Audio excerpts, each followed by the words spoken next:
बिस्मिल्लाहिर्रहमानिर्रहीम। अस्सलाम वालेकुम। आप देख रहे हैं DDP एनालिटिका। पिछले कुछ दिनों से अफवाहें गर्म बहुत ज़्यादा फैलाई जा रही थी कि मियाँ साहब आ रहे हैं, मियाँ साहब के डील हो गया है। जब भी कभी यहाँ पे कोई ख़बर निकलती है तो खबर के पीछे एक साजिश और एक झूठा मीडिया, 2 नंबर सहाफ़ी और वो लोग जो कि किसी ख़ास पॉलिटिकल फिगर के उसके मफादात के लिए काम कर रहे होते हैं, वो कोई न कोई ऐसी कहानी घड़ के सामने ले आते हैं और उसमें हमेशा अगर आप देखें तो टारगेट आपकी अफवाज, आपकी इस्टेब्लिशमेंट के नाम पे अफवाज पाकिस्तान को टारगेट किया जाएगा। अफवाज पाकिस्तान के लिए मुश्किल है कि वो हर बात के ऊपर सफाई पेश करते रहें, लेकिन इन लोगों की ज़िम्मेदारी है, क्या इस मुल्क के ये रहने वाले नहीं हैं? क्या ये अफवाज इनको तहफ़्फ़ुज़ मुहैया नहीं करती हैं? मुश्किल ये है कि इनकी रोज़ी चलती इसी पे है शायद, कि आप अपनी अफवाज को ज़लील करें, उनके ऊपर झूठ तोहमत लगाएं। और ये सिलसिला इतना लंबा चल चुका है कि अवाम में भी बहुत सारे लोगों में एक परसेप्शन बन चुकी है कि वाकई हर चीज़ फ़ौज के हाथ में है, जबकि नहीं है। पॉलिटिकल गवर्नमेंट्स हैं, लीडर हैं। जब PMLN की गवर्नमेंट थी और उस ज़माने में सिविल सुप्रीमेसी का नारा लगाया करते थे, मैंने सैकड़ों दफ़ा उनसे पूछा कि सिविल सुप्रीमेसी से आपकी क्या मुराद? कोई ऐसी चीज़ जो आप करना चाहते थे और फ़ौज ने आपको नहीं करने दी? कोई ऐसा काम जो आप करना चाहते थे और अफवाज पाकिस्तान ने आपको नहीं करने दिया? उनके पास कोई जवाब नहीं होता था।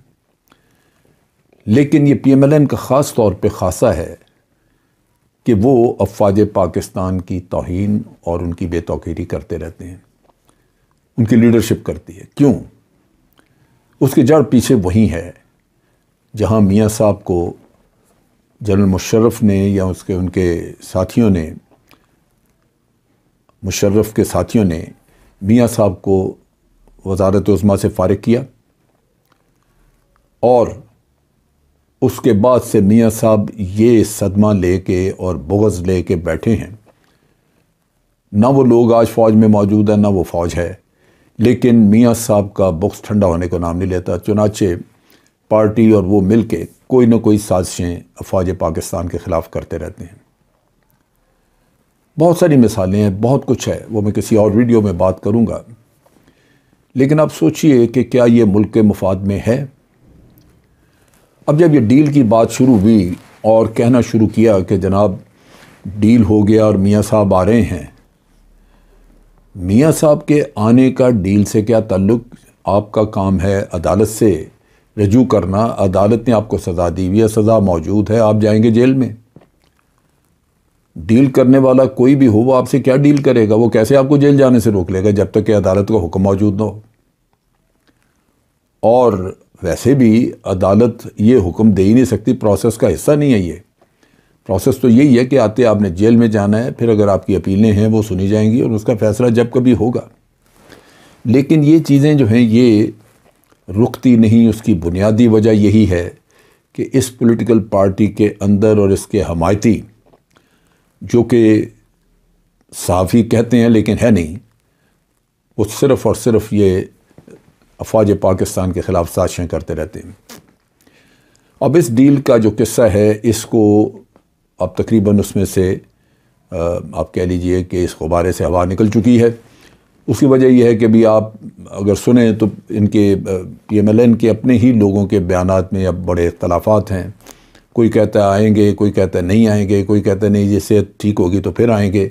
आप इमेजिन करें कि कोई भी एक बयानिया इनका अपनी जगह पे दुरुस्त नहीं।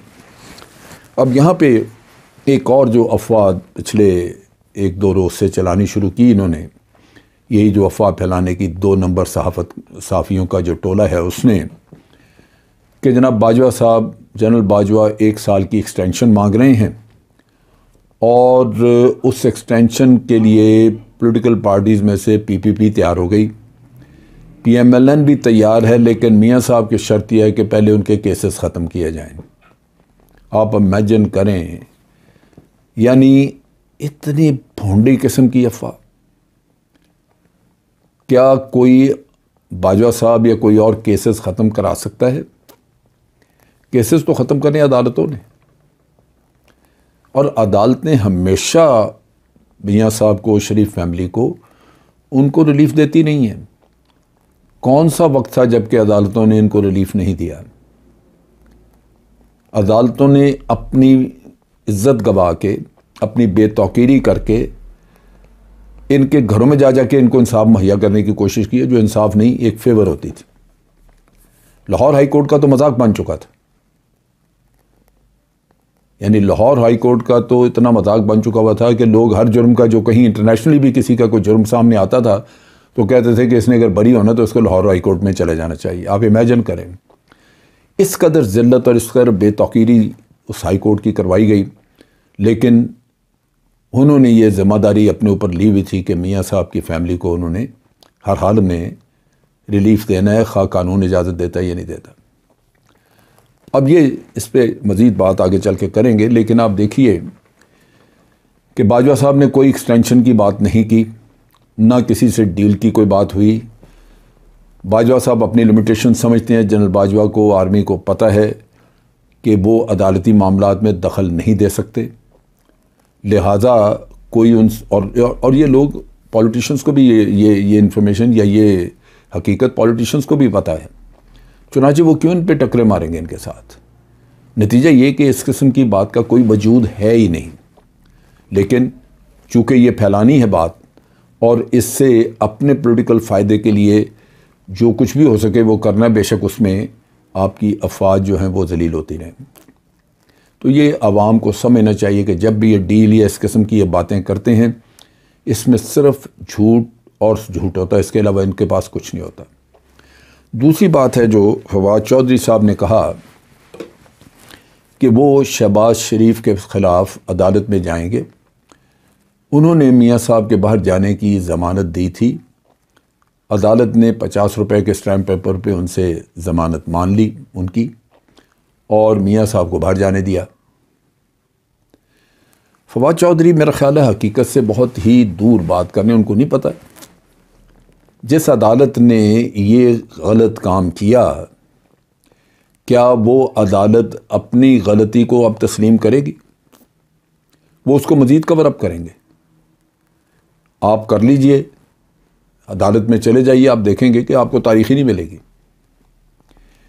ये जो अलमिया है वो हम सब जानते भी हैं, लेकिन फिर भी हम कोशिश करते हैं कि इससे आंखें चुराएं, इससे नज़रें चुराएं। अलमिया क्या है? अलमिया ये है कि जब ये अदालत में केस था तो अदालत का पहला काम तो ये था कि जिस तरह वो इस मुल्क के दूसरे कैदियों को ट्रीट करती है इसी तरह उनको करे। और वो ट्रीटमेंट ये था कि जब भी पाकिस्तान में किसी कैदी को कोई तकलीफ़ हो, वो बीमार हो, तो पहले उसका ट्रीटमेंट जेल में कराया जाता है। जब जेल में वो ट्रीटमेंट कामयाब नहीं होता या उसको उससे ज़्यादा सीरियस ट्रीटमेंट चाहिए तो उसको हॉस्पिटल में दाखिल कराया जाता है, जो कि पाकिस्तान में होता है। और थ्रू आउट जब वो दाखिल रहता है हॉस्पिटल में, जब तक कि सेहतयाब नहीं होता, उसके ऊपर पहरा रहता है, उसको पाबंद सलासल रखा जाता है, या आप कह लीजिए कि उसको पाबा जंजीर रखा जाता है। वो उसकी वजह बुनियादी यही होती है कि उसकी कैद ख़त्म नहीं हुई, उसकी सज़ा ख़त्म नहीं हुई।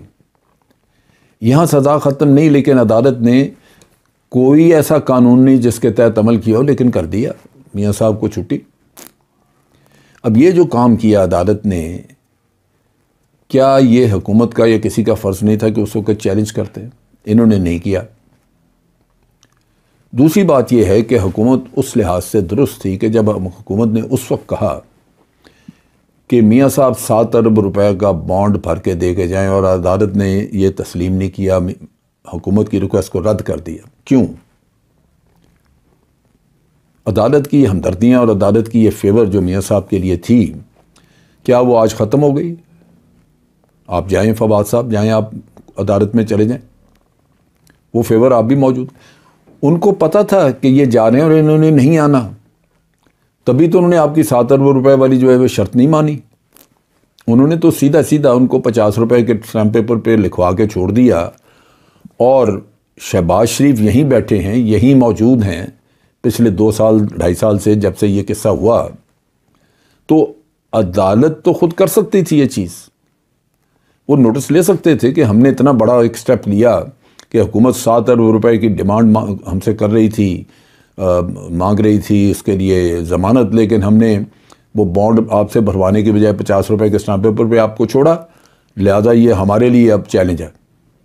लेकिन उन्होंने नहीं किया।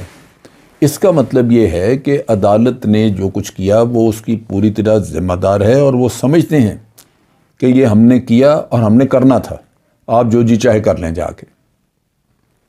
तो इसलिए फवाद चौधरी साहब को मज़ीद टक्करें मारने की ज़रूरत नहीं, ना ही अपना वक्त ज़ाय करने की ज़रूरत है। ये सारा मुल्क इसी तरह के अदालती फ़ैसलों पे चल रहा है, और यही वजह है कि मैं ये हमेशा कहता हूँ कि यहाँ जुर्म की सज़ा नहीं है। आप मुल्क पूरा खा जाएं, उसमें से कुछ पैसा दाएं बाएं लगा दें, आपको कोई कुछ नहीं कहेगा, आप आज़ाद हैं। सो ये वो तबाही है जिसका आज सामना है, और हमारे पाकिस्तान के अवाम को बड़ा सीरियसली इसके बारे में सोचना चाहिए कि क्या ज़िंदा कौमों के लिए यही तौर तरीके हैं। ऐसे कौमें पनप नहीं सकती, ज़िंदा रह नहीं सकती।